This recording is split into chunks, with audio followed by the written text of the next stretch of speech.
géostratégique qu'a le Rwanda dans cette sous-région. Mais je dis, en tant que panafricaniste, on ne peut pas prôner le développement en assassinant, en violant, en détruisant ses semblables africains.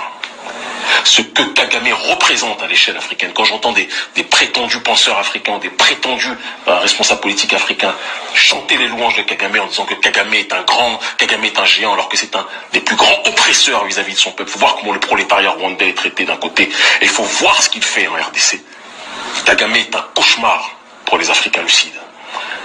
Un criminel politique, je le dis et je l'assume.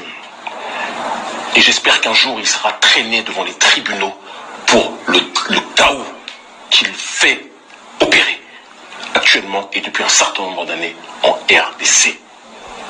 Tant qu'on ne dit pas les choses avec vérité, je sais que je vais risquer des choses en disant ça, mais il faut qu'on ait le courage de le dire. Vous parlez de développement matériel, vous tuez les gens. Qu'est-ce que vous voulez créer? Une société civilisée ou un cimetière? À un moment donné, il faut s'interroger sur la situation que connaît cette région, sans quoi on ne pourra jamais avancer. Un pays qui ne produit pas le coltan, mais qui est le premier exportateur de coltan. De l'autre côté, le pays voisin qui est complètement détruit à l'est, détruit par la malgouvernance aussi congolaise, entretenue par l'oligarchie rwandaise, disons-le, et par la corruption congolaise. Ces choses-là doivent changer. Le docteur Denis Mukwege, mettons les histoires de prix Nobel à part, doit être soutenu.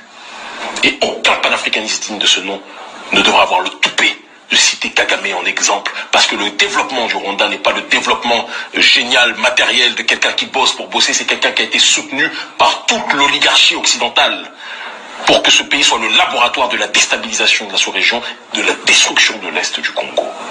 Donc on ne dit pas ces choses, tout le reste c'est de la périphérie argumentative. Je suis désolé de parler avec le cœur, mais il était important de rappeler ces éléments fondamentaux. Monsieur Kémy Séba.